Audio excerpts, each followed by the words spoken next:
Welcome back. I am Jay Fogues and this is Jay Fogues Videos. For this video, this will be the Money in the Bank pay-per-view, and if you saw my last video, I'm going to discuss what happened on Monday Night Raw. I will have a more detailed description of what this video will cover. For now, let's just get into the review. We have a lot to do. We have a lot to talk about because a lot happened on Monday Night Raw. So, Raw starts off once again with a recap of what happened last week, and it starts off with a promo by Roman Reigns. Roman Reigns comes out. He talks about how he doesn't care who he fights. You know, he doesn't care who he's gonna fight at Fastlane, which we already know it's Daniel Bryan, and of course he already knows that it's gonna be Daniel Bryan. But basically, he's just out there to make a statement that he is there to win Fastlane, and he is going to be the one to fight Brock Lesnar because of the fact that he earned because winning the Royal Rumble basically guarantees him a title shot at WrestleMania, which is necessarily true. However, though, I mean, he did, in a way, last week, give up that right by saying yes at Fastlane. I will fight either Daniel Bryan or Seth Rollins, but of course it's going to be Roman Reigns versus Daniel Bryan. And he basically says that if making a statement means winning the Royal Rumble and then beating Daniel Bryan at Fastlane and then beating Brock Lesnar, he's gonna do it. And anybody who tries to stand in his way, he has a spear for them. So after he says all of that, Daniel Bryan then comes out, and he basically tells him that he needs to take it one step at a time because their match at Fastlane hasn't happened yet. And then he goes on to basically compare themselves. He says that, look, we all know that you're bigger than me. We all know that you're stronger than me. And then he makes a little joke saying, but if we're gonna go by looks, we're pretty much even on that category. But he then says, however, everybody in here knows it. Everybody knows that when it comes to in-ring talent, I am the better wrestler. And that is true. Daniel Bryan is a much better in-ring wrestler. He's a much better technical wrestler. And he can sell a move a lot better than Roman Reigns. Roman Reigns, if you look at his spear, he's had some pretty devastating looking spears, but it's not constant. Let's look at the spear that he did last week to the Big Show. It was a very weak looking spear, even though Michael Cole said it looked fantastic. Michael Cole doesn't know what he's talking about in that category. I'm sorry, he doesn't.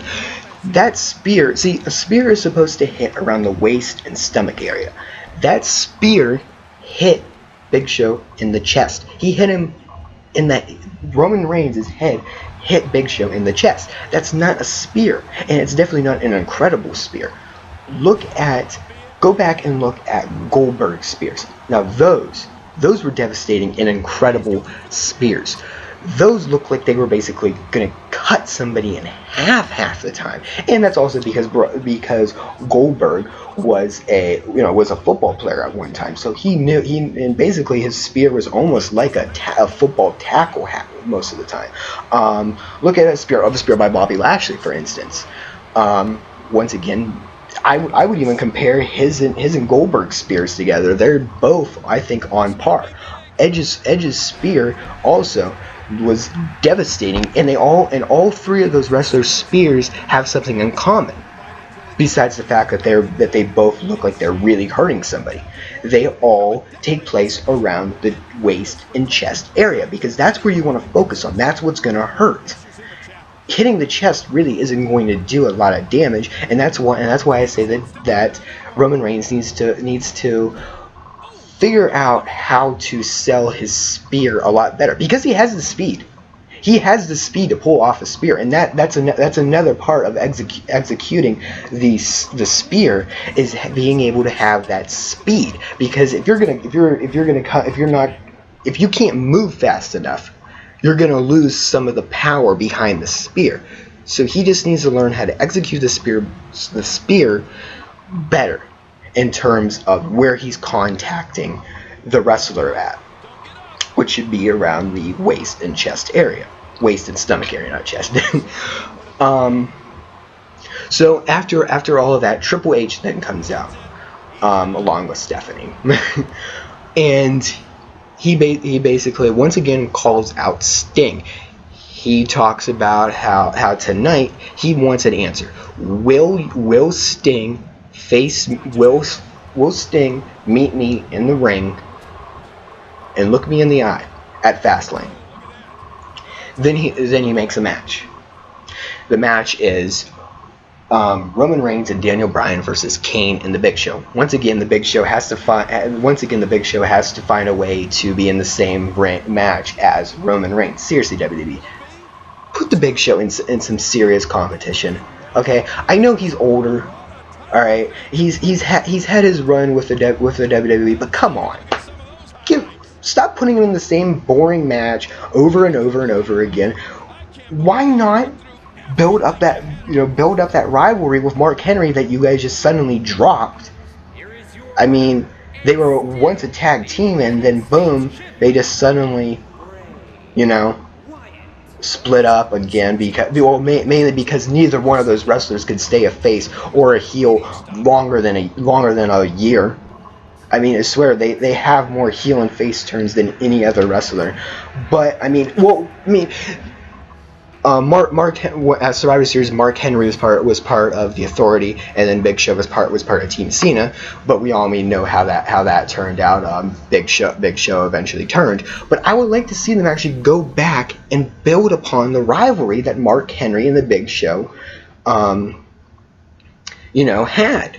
Even though we've seen, the Big Show and Henry have rivalries in the past, they've had some excellent fights, though. They really have. I will admit that. I mean, I'm not that big of a fan of the Big Show or Mark Henry, but I will admit that they both have had great matches together. That's just how I feel, though. So onward with our first match of the night: Roman Reigns and Daniel Bryan versus Kane and Big Show. The match starts out pretty great. Both Roman Reigns and Daniel Bryan are able to show off their in-ring skills, and for a little while, Roman Reigns was actually looking pretty good. I think that's also because they were teaming him up with Daniel Bryan. Daniel Bryan was able to sell Roman Reigns a little bit. So I think Roman Reigns and Daniel Bryan are going to have a great match at Fastlane. I think this is the type of match that Roman Reigns has needed. Because working with the Big Show, he's not able to show off what he really can do, because Big Show, let's face it, he hasn't been relevant in years. He really hasn't. I can't really remember the last time he's actually been relevant, besides maybe right now with the Authority, but still, in my opinion, he's still a jobber right now. He really is. So the match was pretty interesting for the most part. However, though, the match ends in the most ridiculous way. And why it ends like this, I will never understand. And in my opinion, you should never start out your first match like this. Never.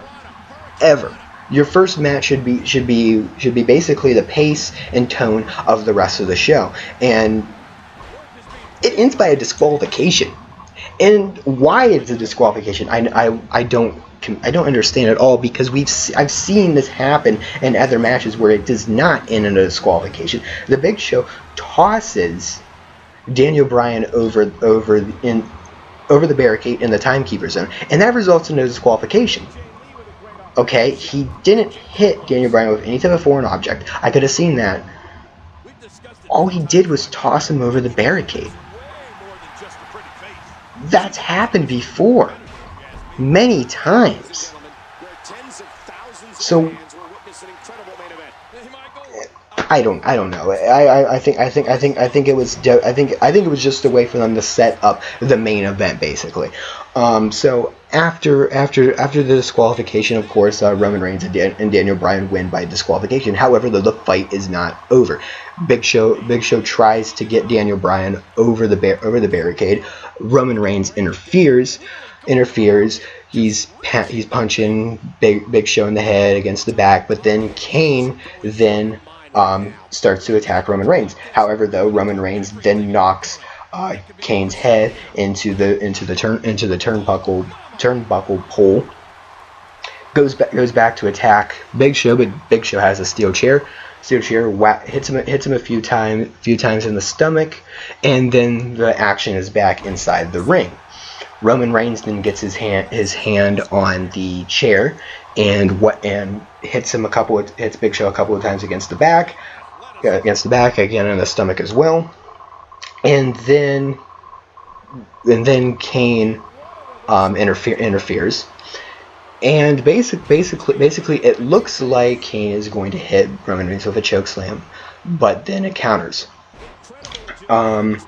Roman Reigns is against the left turnbuckle near the steel steps, and it looks like Kane's going to finish him off. But then Daniel Bryan comes out of nowhere trying to hit his one drop kick, but he accidentally hits Roman Reigns right in the face with the drop kick. When it comes to AJ Lee, yeah, this then adds to Daniel Bryan being confused about what happened. Roman Reigns is also confused. He thinks that Daniel Bryan did it on purpose. Daniel Bryan tries to explain that he did not try to do it on purpose. They get in each other's face. Roman Reigns then pushes Daniel Bryan. That's really all it leads to, though. Nothing big actually happens there's really no type of brawl or anything like that. Triple H once again is on the mic, and he sets up their main event. He basically says, well, since you guys are working so well as a team, here is our main event. And the main event is Big Show and Kane, J&J Security, and Seth Rollins versus Daniel Bryan and Roman Reigns. So it's basically a 5-on-2 handicap match, and that's going to be the main event. So I think this opening match was just to set up this main event. Why they couldn't just make this main event in their weekly 20-minute Raw promo, why they had to waste our time with a boring match. I mean, okay, it wasn't a completely boring match. It could have been worse, but I would have rather seen something a little bit more interesting for the first match of the night, rather than a match that ends by a no DQ. And the way the second match ends, again, it's like, okay, so this is the way you're going to start off Raw. Your weekly 20-minute promo. First match ends by a no DQ to basically just set up your main event. And then the second match is almost just as bad as the first match. So our second match of the night is Rollins versus Ryback. And now this actually does sound good on paper. You have a high flyer versus a powerhouse wrestler, and once again, just like the first match, it starts out great. Both look like they can't get an upper hand on each other. Of course, J&J Security try to help out Seth Rollins in any way possible, distracting the ref, all that type of stuff you would expect from a heel wrestler. And I will admit, this is the first time where I've actually been impressed with Ryback. I haven't been the biggest Ryback fan. Just like Reigns, I think he has the athleticism to be a great wrestler, but there's sometimes where I'm bored when he's in the ring fighting. I am glad they went back with his original catchphrase, "Feed me more" and everything. So I'm glad that they went back with that. However, though,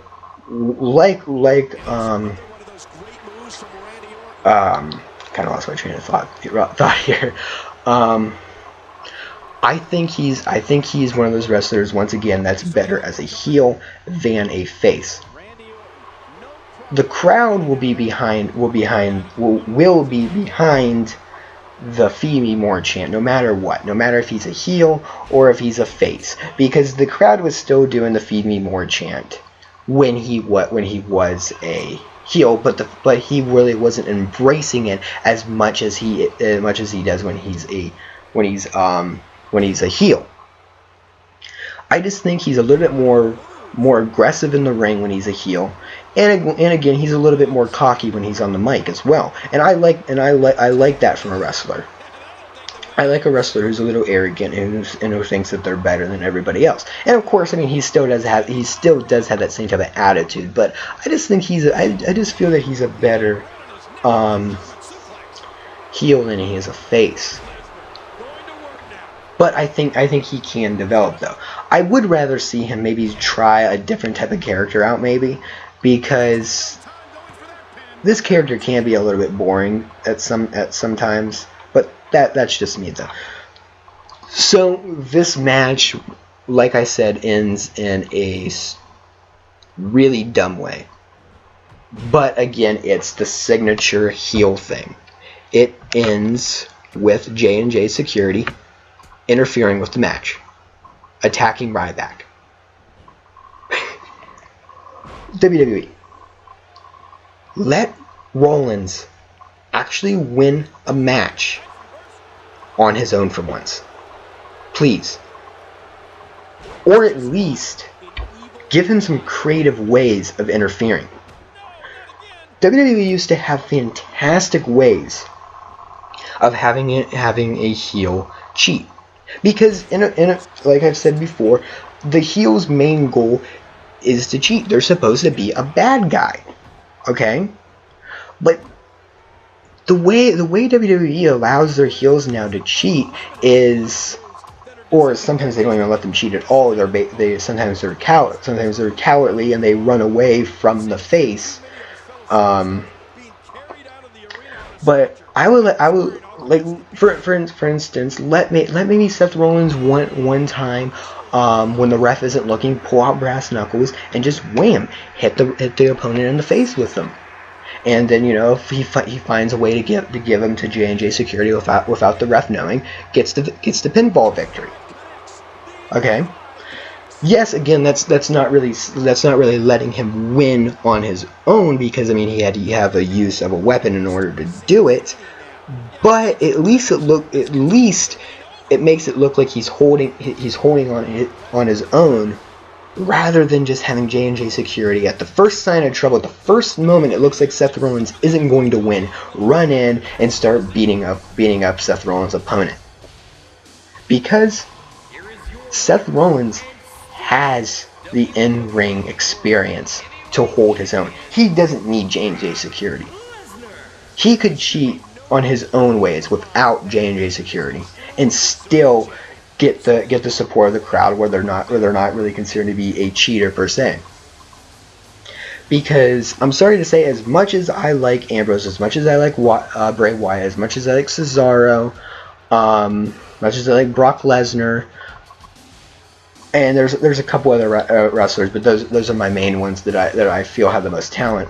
I think Rollins is the best wrestler on the roster.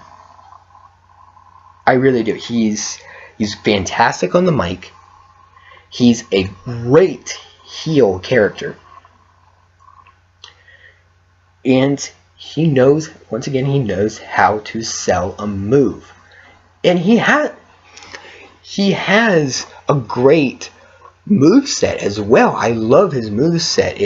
He has some good powerhouse moves, and he has some fantastic high flying moves as well. He's in my opinion is an all-around wrestler. He can do almost about anything in the ring, but because of his character right now, they're making him look like a coward, that he can't win on his own, which he really can. I mean, if you look at that Fatal 4-Way match, he held his own. I mean, not Fatal 4-Way, the Triple Threat match at, I think the reason I said Fatal 4-Way is because of this match being a Fatal 4-Way. But anyways, at the Triple Threat match at the Royal Rumble, he was holding his own most of the time.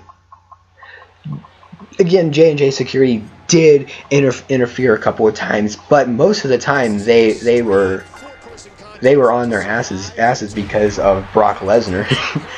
Brock Lesnar at the beginning of the match, German suplexed both of them, which was incredible to see. So they were out most of the time. So that match proved that Seth Rollins does know how to hold his own. WWE just needs to let him hold his own sometimes.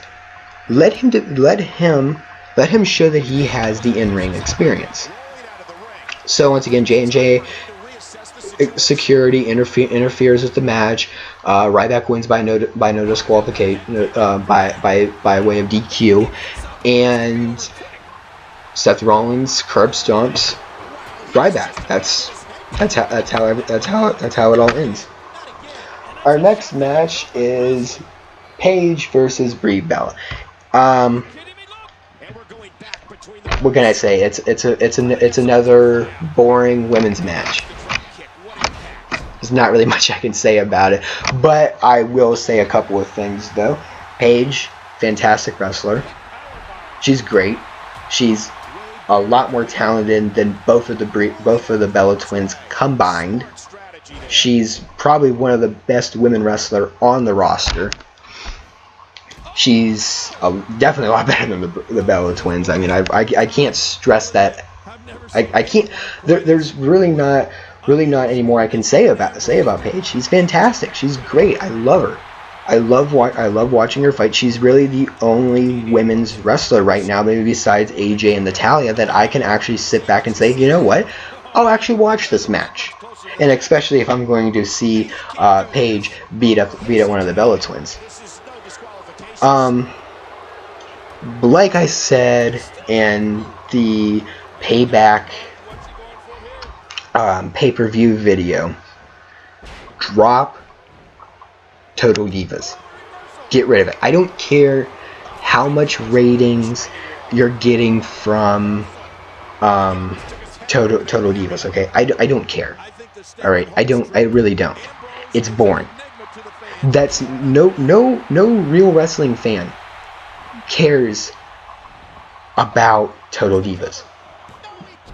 Nobody gives a crap about Total Divas. Nobody's ever going to care about Total Divas. All right, so just drop it.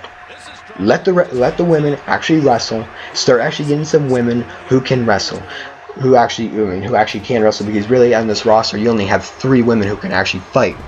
However, though, if you look at NXT, there are a couple of women who can fight.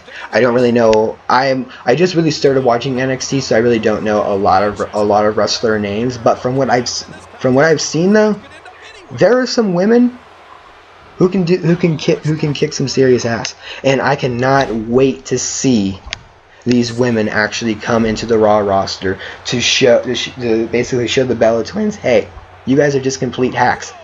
All right. The only reason why you're in the WWE is because you kind of look good.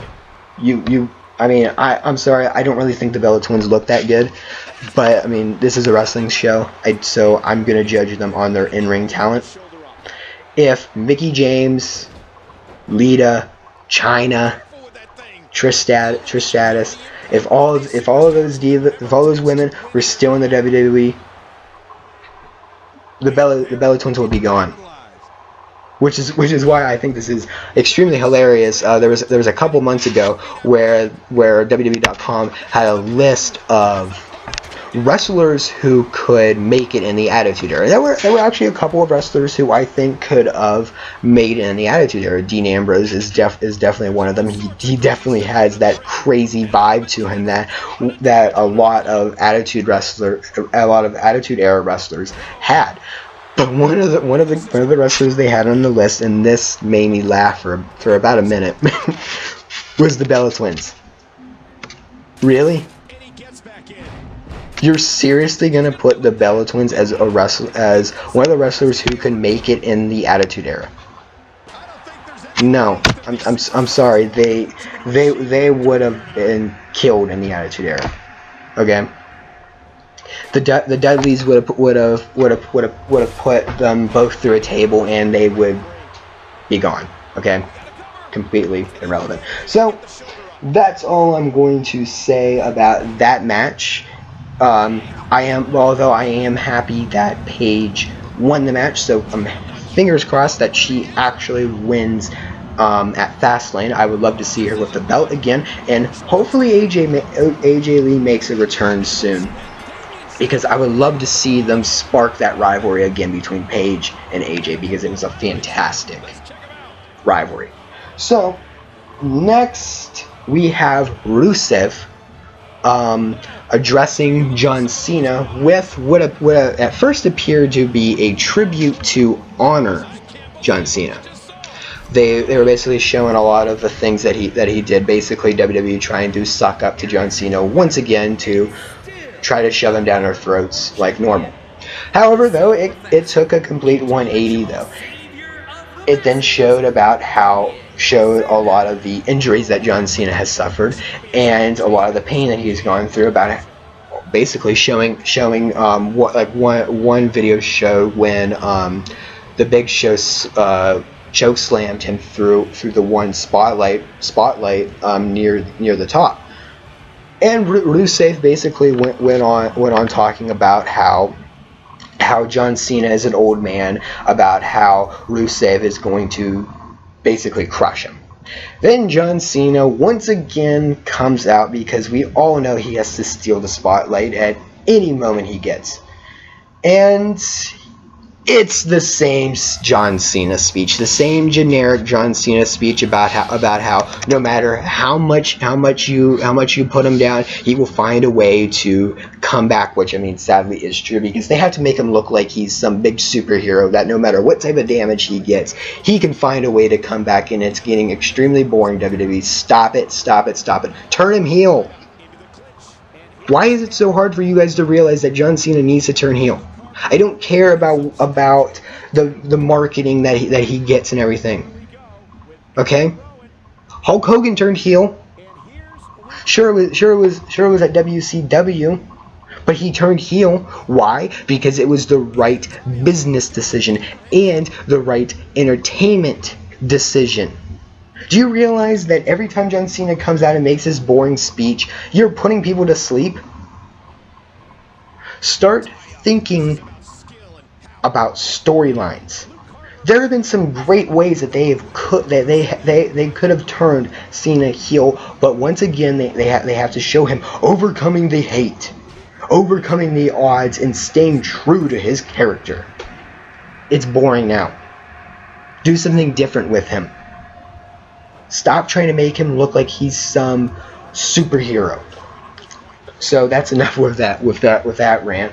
But basically, he goes on and saying at Fastlane he's going to teach Rusev some respect, and that he's going to kick Rusev's ass. Rusev then talks about how John Cena can't see Rusev because of his eye, and about how Cena can't kick Rusev's ass, and that how he's going to crush Cena. And then Rusev, then John Cena once again makes one of his stupid, corny lines, talking about how,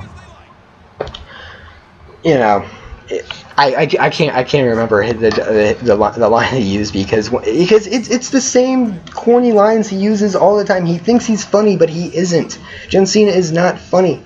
Stop trying to be funny. You're not funny. Quit it.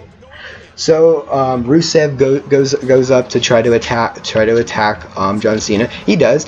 John Cena of course powers out of it, but then Rusev gets John Cena in his injured eye. I really don't know how he got this eye injury. I think it might have happened at the Triple Threat match.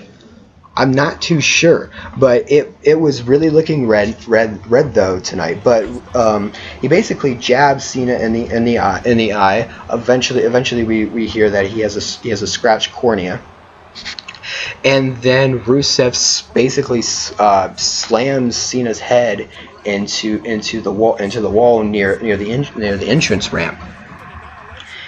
That's basically what happened there. I'm gonna go out and say something though. I actually like Rusev. Sure, he has this whole anti-American character going on, but I mean, there have been tons of wrestlers who have had that character. But he really is a great wrestler. I love him. He's great, and I cannot wait to see him destroy John Cena. So next is Dolph Ziggler versus Bray Wyatt, and what a match! This was probably the best match of the night. It was fantastic. Bray Wyatt, what can you say about him? He is great. I like him. I really do. The top 4 wrestlers definitely would have, in my opinion, would definitely be Seth Rollins, Dean Ambrose, Ziggler, and Bray Wyatt. All 4 of them are great. All 4 feel fresh. All 4 have a different type of character that actually feels real, unlike, let's say, like John Cena. I'm sorry, he's just an easy target. He's just an easy target that you can attack. This was a great match. It really was, and it did end in a great way for once. Basically, they were showing each looked like they weren't getting an upper hand on each other. Momentum was turning back and forth between each other.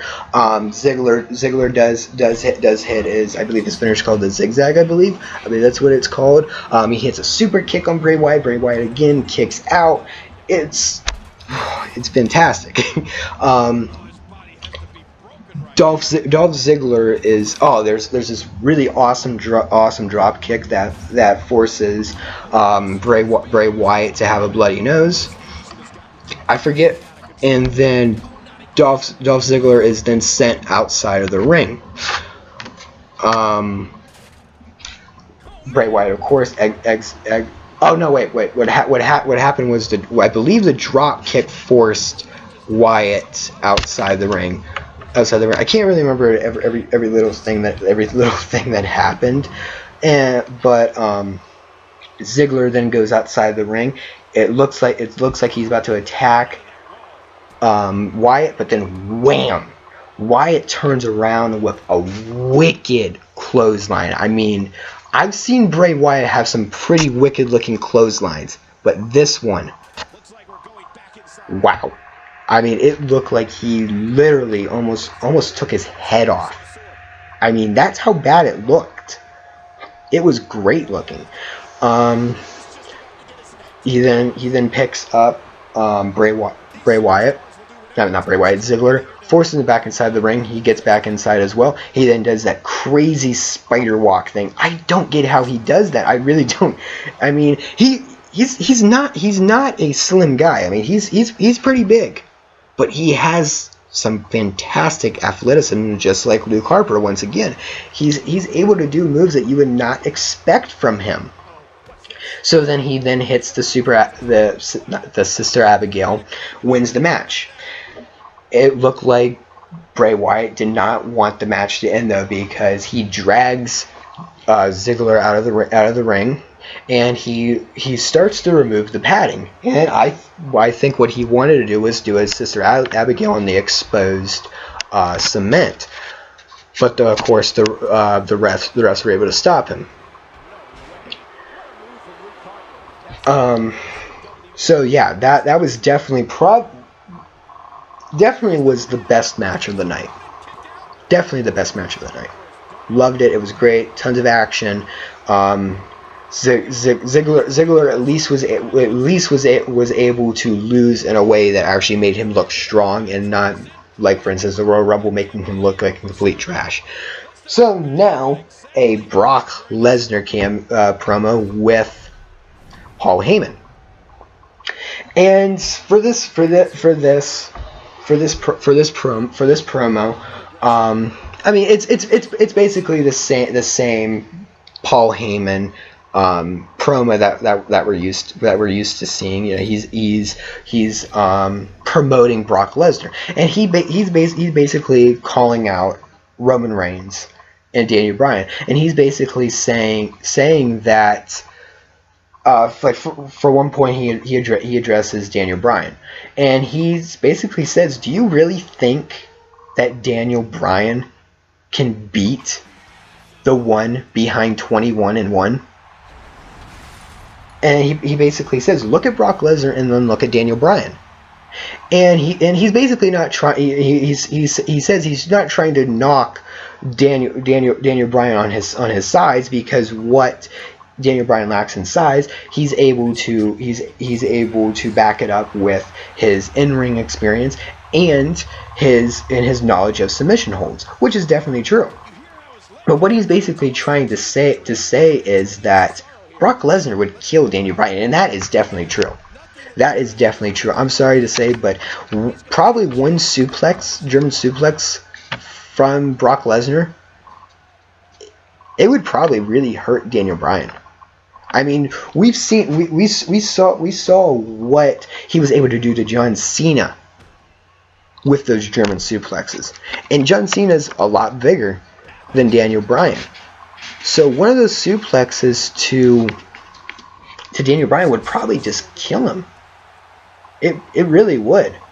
I'm sorry to say, but it would. So yeah, I think as much as this pains me to say, but I definitely think that having Roman Reigns versus Brock Lesnar at WrestleMania is definitely the best decision as of right now. I don't think at the Royal Rumble it was the best decision. I still say it should have been either Ambrose, Ziggler, Bray Wyatt to have won the Royal Rumble, not Roman Reigns.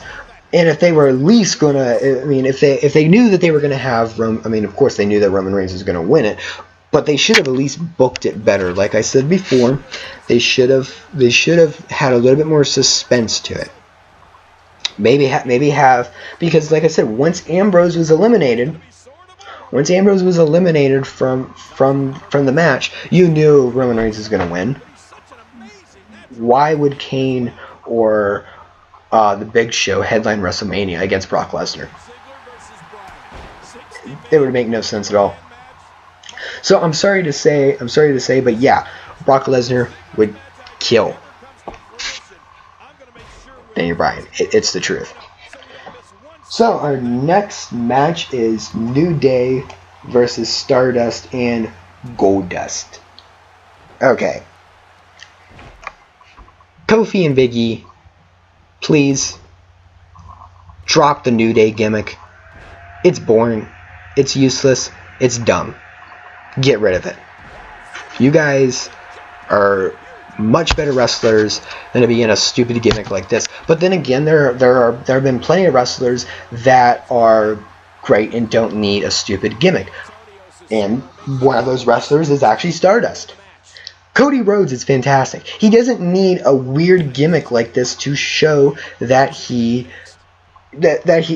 has talent. And I mean, Goldust is great as well. But I mean, he's basically morphed this Goldust character. It's great with him. Start with Cody Rhodes. The Stardust character it's just weird and it's completely unnecessary.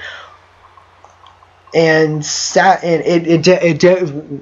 based on the events that have been happening over the past couple weeks, it definitely does look like Goldust and Stardust are going to be breaking up. So hopefully maybe Cody Rhodes will drop the Stardust gimmick. It really looks like he actually believes he is Stardust, so it doesn't really look like he's going to be dropping it anytime soon. But basically for this New Day and Stardust and Goldust match, Stardust walks out. He walks out on Goldust, leading to him having to fight Big E and Kofi Kingston on his own. Of course, the New Day wins. So that's that. And then backstage we see Goldust confronting Stardust, and he basically tells him, "Look, this isn't Goldust talking. This is Dustin. Okay, you need to snap out of it, Cody." And then Cody once again gets angry with him, slams him on the ground, and he basically tells him, "I told you not to call me Cody again, never to call me Cody." And he does that weird cat hiss thing. So that's basically that. So let's just recap on everything that happened with that match. Drop the New Day gimmick. Drop Stardust. Let Goldust stay as Goldust. Next, we have Triple H addressing Sting, and this was really awesome. We all really know what was going to be said. Triple H basically calls Sting a coward, and says that after 14 years. After I helped destroy the company that you were the face of, WCW, after 14 years, you finally show up in the WWE, and what do? You take a cheap shot, and you don't want to look me eye to eye. You don't want to stand in the ring one-on-one with me. And then the lights go out. You hear the crow noise, and what happens next is just probably one of the kind of reminds me of something you would see the Undertaker do. We see the lights go. We hear the crow. We hear the crow sounds. We see a spotlight up on like the upper deck. I really couldn't see if there was anybody actually up there. It didn't really look like it. But then you see a promo of Triple H basically talking about how he called out Sting, and then kind of like his face kind of morphs into like the Sting paint. Once again, the camera then cuts back to Triple H. You hear the crow, another spotlight. This time on the middle deck section. Cut to the promo again, and then you see the words Triple H. And then like there's these trees, and it kind of looks like a skeleton with like the crown thing to represent like the King of Kings thing.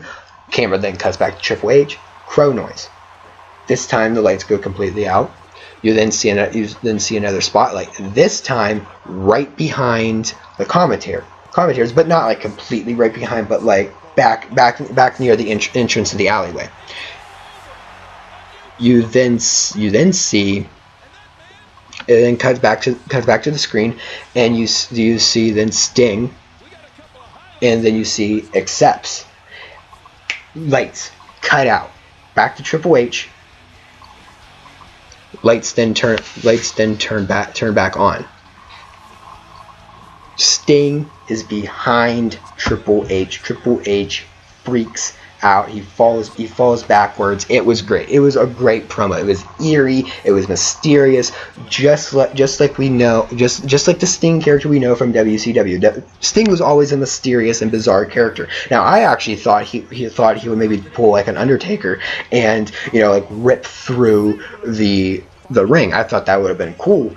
But this was also great. This was also a great way to build up that hype with Sting and Triple H. After 14 years, we're actually finally seeing Sting in the WWE, and it is great. Alright, the Usos versus Tyson Kidd and Cesaro. This was a great match. It was great. I absolutely love Cesaro and Tyson Kidd. I think they're a great tag team. They're fantastic guys. Cesaro's the powerhouse, and then Tyson Kidd is your high flyer. He's your risk taker, and they work well. They're a fantastic tag team. So hopefully the WWE doesn't make a stupid decision and split them up too early. Hopefully they allow them to basically stick with this for a while. Maybe we can see them eventually win maybe the championship, because they have beat the Usos multiple times, so this actually puts them in line. Next, Mizdow versus Sin Cara. This was a giveaway match. This was ridiculous. It was stupid. We finally actually get to see Mizdow in some one-on-one action, but he's completely made look like a jobber because the Miz is pissed off that Mizdow is stealing the Miz's thunder, and he's just acting like a complete arrogant prick. And I mean, the Miz has always been known for that, and really the Miz isn't a great in-ring wrestler. He really isn't. He's boring in the ring, but he's fantastic on the mic. He really is. He's able to look like that awesome, arrogant prick who thinks that he's better than everybody else. But what they did to Mizdow was just stupid because at one point Mizdow is outside the ring, and the Miz basically says, Mizdow, since you're out here, can you get me a water? Why would you ask somebody to do that in the middle of a match? Why? It's stupid. I'm sorry, Miz, but Mizdow is a much better wrestler than you. He really is. So then he gets the water. He turns to go back inside the ring, and then he's like, Mizdow, can you please untie this? Can you please open this? And he does it. Gets back, and then Sin Cara comes out of nowhere and out of nowhere does like a suicide over the top rope thing to Mizdow, and then the Miz is basically like, Mizdow, remember your surroundings. Always keep your eye on your opponent. Something like that.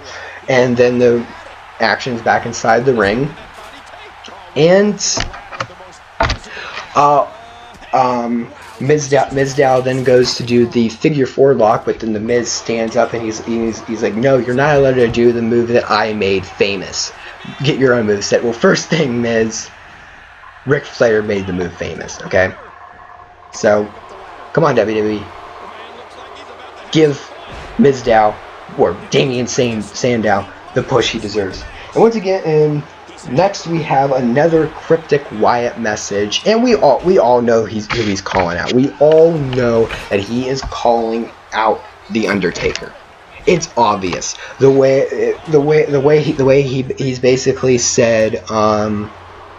The way he's basically said, I don't fear neither the living nor the dead. He's obviously referring to the dead man.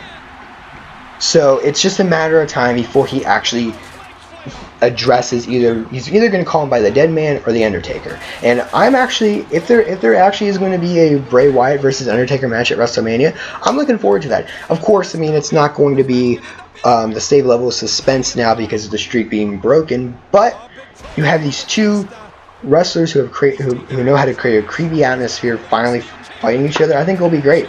Finally, not finally. Ambrose versus Axel. Ambrose wins this. I mean, it's Axel. Ambrose then again addresses Bray Wyatt. He wants his Intercontinental title match, but of course, Bad News Barrett thinks that he doesn't deserve it. This pisses Ambrose off. And then finally our 5-on-2 match. This was a great match. I'll say this. This was a great match, even though it really didn't have the same level of excitement I was hoping for. But it was a great match in terms of there was actually some suspense. There was actually at one point where I thought Daniel Bryan was actually going to win this thing, because there was at one point where Eric Rowan's,